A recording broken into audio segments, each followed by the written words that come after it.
गुरुर्ब्रह्मा गुरुर्विष्णु गुरुर्देवो महेश्वरः गुरु साक्षात् परब्रह्मा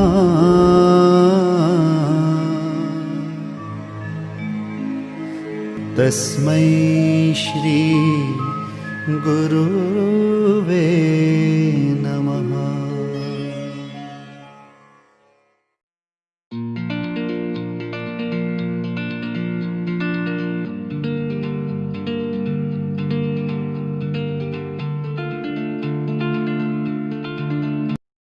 हरिओम विद्यार्थी मित्रों, 11 કોમર્સ નો આજનો બેટા આપણો આ ત્રીજા નંબરનો લેક્ચર છે। અગાઉના જે બે લેક્ચરોનો આપણે અભ્યાસ કર્યો તો આ બંને લેક્ચરોની અંદર જનરલી કોમર્સ શું છે અને આ કોમર્સનું તમારા જીવનમાં કેટલું મહત્વ છે એ જે પ્રશ્ન તમારા મનમાં ઉદ્ભવતો હતો ને એ પ્રશ્ન ક્લિયર કરવાની આપણે બેટા મેક્સિમમ ટ્રાય કરી છે। લાસ્ટ લેક્ચરની જો આપણે વાત કરીએ તો છેલ્લા લેક્ચરની અંદર કોમર્સની અંદર આવનારા ભવિષ્યમાં તમે લોકો કયા કયા ફિલ્ડની અંદર તમારી કારકિર્દી બનાવી શકો ને એના વિશે પણ ખૂબ એટલે ખૂબ ડીપમાં તમને લોકોને બેટા માહિતી આપવાની મેક્સિમમ ટ્રાય કરી છે। કોમર્સમાં આ સિવાયના હજી ઘણા બધા વિકલ્પો આપણી પાસે ઉપલબ્ધ છે, પણ અત્યારે જે વસ્તુની બેટા આપણે ચર્ચા કરવાના છીએ એ ચર્ચા એ છે કે સર આ લેવલ સુધી પહોંચવા માટે અમારે ધ્યાનમાં શું રાખવાનું છે। 11 કોમર્સ અને 12 કોમર્સ આ બંને વર્ષની અંદર તમારે તમારું જે કાર્ય છે એ કેવી રીતે કરવાનું છે ને કંઈક એના વિશેની થોડી ઘણી ચર્ચા આજના દિવસે બેટા આપણે આપણા લેક્ચરની અંદર કરવાના છીએ। જ્યારે તમે લોકો કોમર્સની અંદર તમારી શૈક્ષણિક યાત્રા શરૂ કરવા જઈ રહ્યા છો એટલે તમને લોકોને બેટા ખ્યાલ છે એ પ્રમાણે કે ગાઈડન્સ જે ગઈકાલે આપણે કેરિયરની અંદર જોયું, કેરિયર ગાઈડન્સની અંદર, તો એમાં તમારે અલગ અલગ પ્રકારના ઘણા પગથિયાઓ સર કરવાના છે, પણ આ અસંખ્ય પગથિયાઓમાંથી ઘણા બધા પગથિયાઓમાંથી તમારા શરૂઆતના જેડા બે પગથિયા છે ને એ બે પગથિયાનું તમારા જીવનની અંદર ખૂબ એટલે ખૂબ મહત્વ રહેલું છે। અને આમાંનું આપણું પહેલું પગથિયું એ છે બેટા 11 કોમર્સ અને આપણું બીજું પગથિયું એ છે બેટા 12 કોમર્સ। આ જે બંને પગથિયાઓ છે એ બંને પગથિયાઓનું તમારા જીવનમાં શું મહત્વ છે ને કંઈક એની થોડી ઘણી ચર્ચા બેટા આજના દિવસે આપણે કરવાના છે। ઘણા બધા વિદ્યાર્થીઓની જો વાત કરું તો ઘણા બધા વિદ્યાર્થીઓ પોતાના જીવનની અંદર આ પોતાની શૈક્ષણિક યાત્રાની અંદર 11 કોમર્સને જોઈએ એટલું વધારે મહત્વ નથી આપતા। એનું રીઝન જો કદાચ પૂછીએ આપણે તો એ લોકો આપણને એવું જણાવશે કે સર 11 કોમર્સના રિઝલ્ટમાં જે ટકાવારી આવે છે એ ટકાવારી અમને કોઈ પૂછવાનું નથી, અને આને આધારે 12 કોમર્સમાં અમને જે એડમિશન મળવાનું છે એ 45% આવે કે 90% આવે, એડમિશન તો 12 કોમર્સમાં અમને લોકોને મળી જ જવાનું છે। તો તમારો જે બેટા જવાબ છે એ જવાબ 100% રાઈટ છે, હું ના નથી પાડતો, પણ 11 કોમર્સનું જે મહત્વ છે એ મહત્વ તમારે સૌથી પહેલા સમજવાની જરૂર છે। જે વિદ્યાર્થીઓ પોતાની શૈક્ષણિક યાત્રાની અંદર 11 કોમર્સને મહત્વ નથી આપતા એ વિદ્યાર્થીઓ પોતાની જે બેટા કેરિયર છે ને એ કેરિયરને સફળતાના ઉચ્ચ શિખરો સુધી નથી પહોંચાડી શકતા। સર 11 કોમર્સનું અમારી શૈક્ષણિક યાત્રામાં વળી મહત્વ શું છે? 11 કોમર્સની અંદર તમારે અલગ અલગ પ્રકારના જે કંઈ પણ બેટા વિષયો ભણવાના છે એ બધા વિષયોમાંથી ઘણા બધા વિષયો તમારા માટે એકદમ નવા છે। તો આ નવા વિષયોનું જે પ્રારંભિક જ્ઞાન છે, પ્રાથમિક જ્ઞાન, એ પ્રાથમિક જ્ઞાન તમને લોકોને બેટા કમ્પલસરી 11 કોમર્સમાંથી જ મળવાનું છે। અને આ પ્રાથમિક જ્ઞાન જો તમારું એકદમ ક્લિયર હશે ને તો આ જ્ઞાનની આધારે તમારે જે બેટા મોટી ઇમારત ચણવાની છે ને ઇમારત ચણવામાં તમને લોકોને તકલીફ નહીં પડે। એવું કહેવાય છે કે 11 કોમર્સ એ કોમર્સ ફેકલ્ટીનો પાયો છે। હવે પ્રશ્ન એ છે કે સર 11 કોમર્સને કોમર્સ ફેકલ્ટીનો પાયો શા માટે કહેવાય? એનું રીઝન તમને લોકોને બેટા હમણાં જણાવ્યું ને કે કોમર્સમાં તમે લોકો અલગ અલગ પ્રકારના જેટલા પણ વિષયો ભણવાના છો એ બધા વિષયનું સંપૂર્ણપણે તલસ્પર્શી જ્ઞાન અને ઊંડાણપૂર્વકનું જ્ઞાન તમને લોકોને બધા વિષયનું બેટા 11 કોમર્સમાંથી મળવાનું છે. અને આમ પણ આપણે જોઈએ તો કોન્ટ્રાક્ટરને જો આપણે પ્રશ્ન પૂછીએ કે ભાઈ મારે ઊંચી ઇમારત બનાવવી છે, ખૂબ એટલે ખૂબ ઊંચી, તો આ ઇમારત ઊંચી બનાવવા માટે મારે સૌથી વધારે ધ્યાન શું રાખવું પડશે?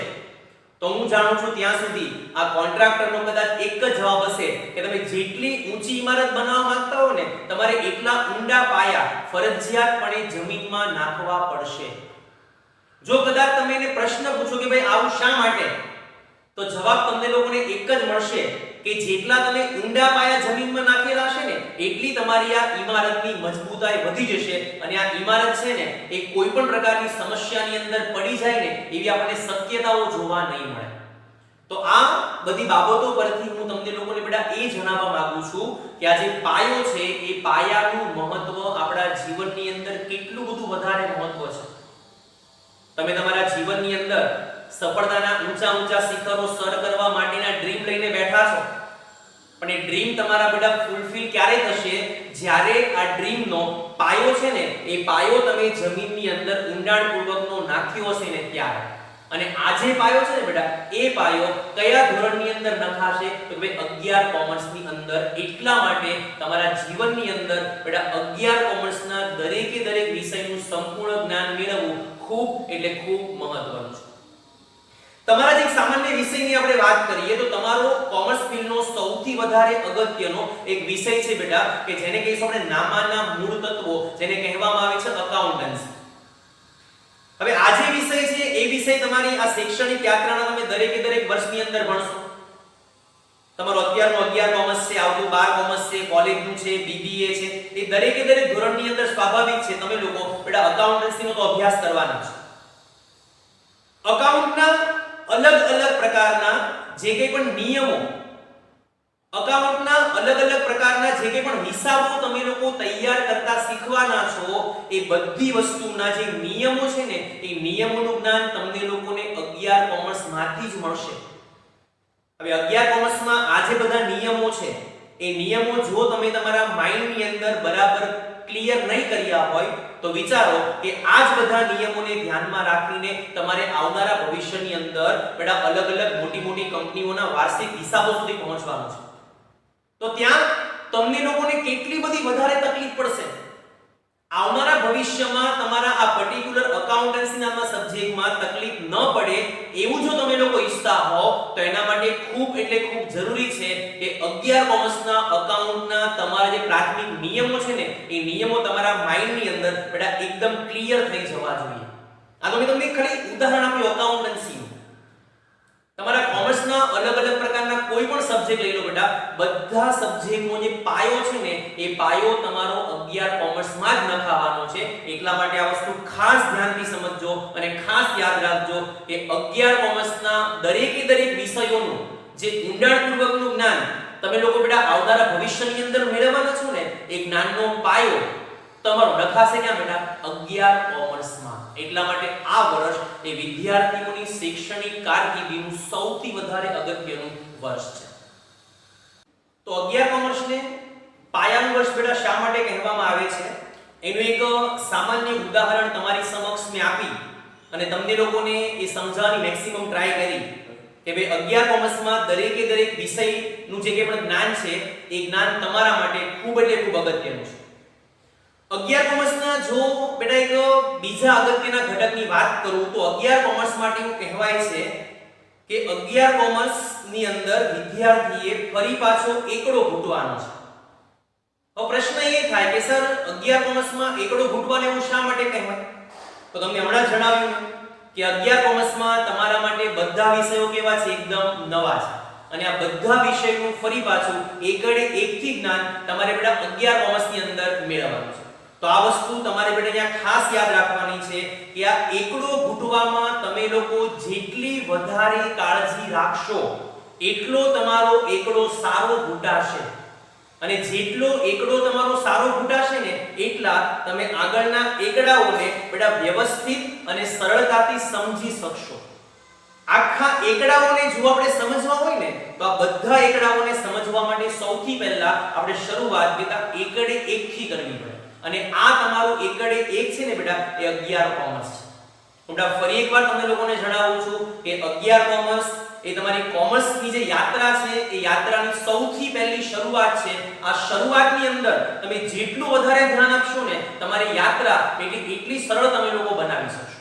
અને એવું કહેવાય છે કે કોઈ પણ કાર્યની શરૂઆત જો વ્યવસ્થિત કરવામાં આવે ને તો એ કાર્ય ઓટોમેટિકલી 50% પૂર્ણ થઈ ગયું એવું તમે કહી શકો। તો જો આ કાર્યની શરૂઆત આજે 11 કોમર્સની આપણી ભણવાની શરૂઆત છે દરેકે દરેક વિષયની એ તમે લોકો વ્યવસ્થિત કરશો ને તો બેટા ઓટોમેટિકલી તમારી જે શૈક્ષણિક યાત્રા કોમર્સની છે ને એ 50% તમારી બેટા એમ જ પૂરી થઈ જશે। પણ એના માટે સૌથી પહેલા જરૂરી છે કે 11 કોમર્સના દરેકે દરેક વિષયનું તમારે ઊંડાણપૂર્વકનું જ્ઞાન મેળવવું પડશે। આગળના તમારા જો ધોરણની વાત કરીએ તો 11 કોમર્સ વ્યવસ્થિત પૂર્ણ કર્યા પછી તમે લોકો આવતા વર્ષે બેટા 12 કોમર્સની અંદર આવવાનું છે। અને તમને લોકોને ખ્યાલ છે એ પ્રમાણે કે ધોરણ 10 ની જેમ જે ધોરણ 12 છે ને એ પણ તમારું બેટા બોર્ડનું વર્ષ છે। અને આ બોર્ડના અગત્યના વર્ષની અંદર તમે લોકો જેટલી સારી ટકાવારી મેળવશો ને તમને લોકોને બેટા એટલો વધારે ફાયદો થવાનો છે। હું તમને લોકોને એક વાત ચોક્કસ જણાવીશ બેટા કે 10મા ધોરણની અંદર તમારી કેટલી ટકાવારી આવી છે એની સાથે આપણને કંઈ લેવા દેવા નથી। આપણે અહીંયા મહત્વની વસ્તુ એ જોવાની છે કે 12 કોમર્સની બોર્ડની એક્ઝામમાં તમે તમારા રિઝલ્ટની અંદર કેટલી ટકાવારી જોવા માંગો છો। તમે ક્યાંથી આવ્યા છો એ વસ્તુને આપણે મહત્વ આપવાનું નથી, પણ તમે હવે તમારી આ શૈક્ષણિક યાત્રાની અંદર કઈ જગ્યા પર જવા માંગો છો ને આપણે બેટા એને મહત્વ આપવાનું છે। હું જે કહેવા માંગુ છું એનો અર્થ તમે લોકો બેટા બરાબર સમજતા હશો કે તમારા મનની અંદર 12 કોમર્સની તમારી ટકાવારીનું એટલું વ્યવસ્થિત ડ્રીમ રાખો કે જે ડ્રીમ છે ને એ ડ્રીમ તમને લોકોને ઓટોમેટિકલી બેટા મહેનત કરવા માટે પ્રોત્સાહિત કરે। કારણ કે 12 કોમર્સની અંદર જે રિઝલ્ટ તમારું બનશે એ રિઝલ્ટની તમારી ટકાવારી એ તમારી શૈક્ષણિક યાત્રા માટે ખૂબ એટલે ખૂબ મહત્વની છે। એક સામાન્ય વસ્તુ તમને જણાવું તો 12 કોમર્સના રિઝલ્ટની અંદર સારી ટકાવારી તો સારી કોલેજમાં એડમિશન મળે। સારી કોલેજમાં એડમિશન મળે તો સ્વાભાવિક છે કે બેટા સારી નોકરી મળે અને સારી નોકરી મળે તો સ્વાભાવિક છે સારું જીવન જીવી શકીએ અને સારું જીવન જીવી શકીએ ક્યારે તો જ્યારે આપણી પાસે સારા પૈસા હોય।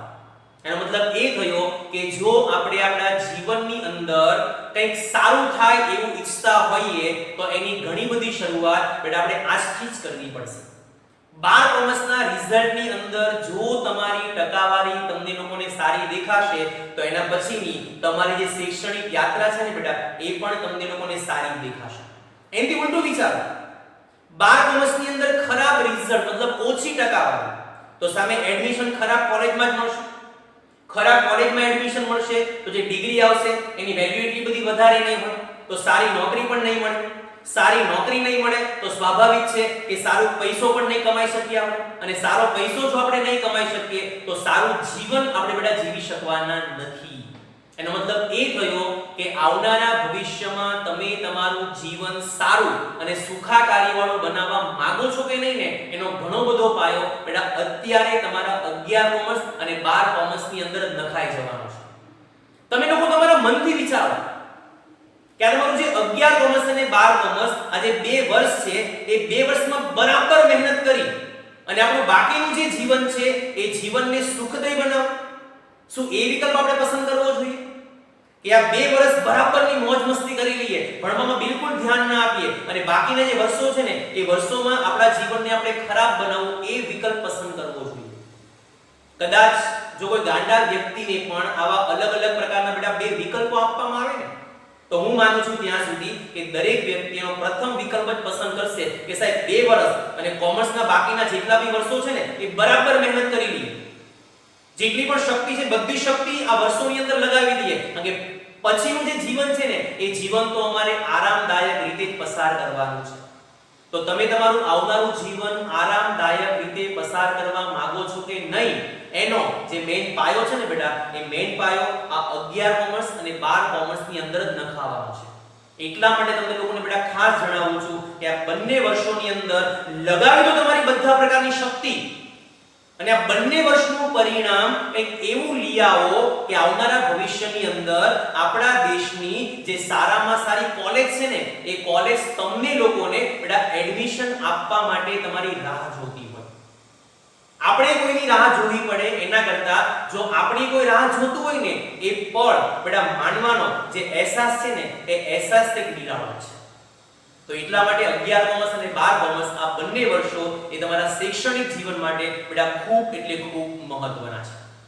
તો હું છેલ્લે તમને લોકોને બેટા એટલું જણાવીશ કે 11 કોમર્સ અને 12 કોમર્સ આ બંને વર્ષો એ તમારી કોમર્સની શૈક્ષણિક યાત્રા માટે ખૂબ એટલે ખૂબ વધારે મહત્વના છે. 11 કોમર્સમાં રિઝલ્ટની અંદર તમને લોકોને જેટલી ટકાવારી દેખાશે ને એને આધારે તમારા 12 કોમર્સના રિઝલ્ટની ટકાવારીનો તમે લોકો અંદાજ લગાવી શકશો. જો તમારો ટાર્ગેટ 12 કોમર્સની બોર્ડની એક્ઝામની અંદર A1 ગ્રેડ લાવવાનો હોય કે A2 ગ્રેડ લાવવાનો હોય તો એના મહેનતની શરૂઆત બેટા અત્યારથી જ થઈ જવી જોઈએ. તો દરેકે દરેક વિદ્યાર્થી મિત્રોનો બેટા ખૂબ ખૂબ આભાર. અને ફરી એકવાર બેટા છેલ્લે હું તમને જણાવી દઉં કે 11 કોમર્સ માં તમને લોકોને દરેક વિષયનું જે પાયાનું જ્ઞાન બેટા મળી રહ્યું છે ને એ પાયાનું જ્ઞાન દરેકે દરેક વિદ્યાર્થીઓએ એકદમ વ્યવસ્થિત મેળવવાનું છે અને આ જ્ઞાનનો પોતાના આવનારા ભવિષ્યની અંદર બેટા ઉપયોગ કરવાનો છે. તો દરેકે દરેક વિદ્યાર્થીઓને પોતાની કોમર્સની શૈક્ષણિક યાત્રા માટે બેટા ખૂબ ખૂબ ઘણી બધી શુભેચ્છાઓ.